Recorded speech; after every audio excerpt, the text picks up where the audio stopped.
Hi, I'm Chap Clark, and this is the Morning Moment. We're in the middle of a Lent series where we're following Mark chapter 14, 15, and parts of 16, with Walter Wangerin leading the way in his book, Reliving the Passion, where we try to see Jesus more clearly than ever before. For each of us in our own unique journey with him, we're following him to Jerusalem and ultimately to the cross and the resurrection on Easter morning. Today, we're looking at Mark 14, verses 53 to 65. I'm not going to read all of it, but I want to set this up. He had just been arrested the night before. He had the Last Supper with his friends. They went to a garden. He prayed. And ultimately, he was arrested. And we're not exactly sure of the timing. It could have been very, very late at night or early the next morning. Likely, it was early the next morning. A mock trial where many of the religious leaders, the Jewish leaders at the time, gathered together in order to put Jesus to death. That's what we read starting in verse 55 of Mark 14. The chief priests and the whole Sanhedrin were looking for evidence against Jesus so that they could put him to death. But they didn't find any. Many testified falsely against him, but their statements did not agree. Let's jump down to verse 60. Then the high priest stood up before them and asked Jesus, "Are you not going to answer? What is this testimony that these men are bringing against you?" But Jesus remained silent and gave no answer. Again, the high priest asked him, "Are you the Messiah, the Son of the Blessed One?" And at this direct question, Jesus simply says, "I am.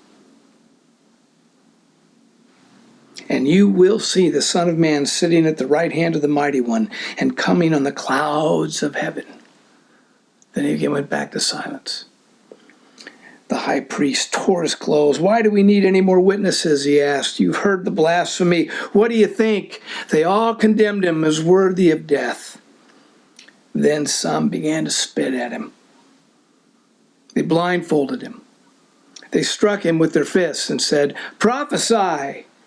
And even the guards took him and beat him. So Jesus is standing before them, and all these accusations, they're trying to make a legal case out of a sham.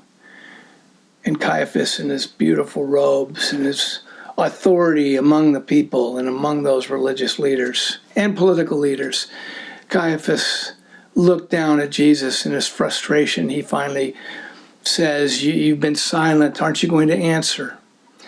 So tell me, are you the Messiah, the Blessed One of God? Are you the one to come we've anticipated for centuries?" And this is when Jesus breaks his silence. He simply says, "Ego eimi. I am." Ego eimi, that phrase there that is common in language that says, "Are you coming over today?" And you say, "Ego eimi." Yes, I am coming. But it also has a much deeper meaning to all of the people in that room, to the Jews for many, many centuries. In Exodus chapter 3, when Moses goes up on the mountain and meets his God, Moses is attempting to experience and encounter and do what all God has for him, but he's so overwhelmed, and God simply declares who he is by saying, "I am who I am. Tell the people that I am has sent you." And then throughout all of the Old Testament, the great I am, they called God Yahweh, which is the expression of the same two words in Greek. And then when Jesus came in John 6, when he's walking on water and the disciples were freaked out and they say, who is that? Is that you, Jesus? And he says, "Ego eimi. It is me. I am. I am. Don't be afraid."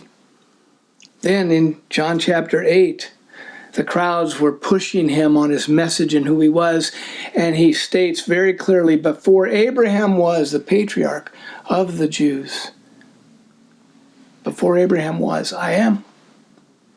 And then to the soldier that was there to arrest him, the soldiers, they were trying to find out if it was Jesus, and they asked him, and he says, "Ego eimi, I am." And then the high priest says, "I am." He was silent, and he speaks to that pointed question, are you the one to come? In their elation, they spit on him, they blindfolded him, they humiliated him, they beat him, and even the guards walking him out took their turns at him. But the great I Am knew what this night and this day was for. It was because you matter enough that the great I Am has come to rescue you and me by going through the humiliation, the suffering, the death ultimately on the cross, because of his great love for you and for me. The great I Am has come, and that's why we are walking the road to Jerusalem with him. Thanks.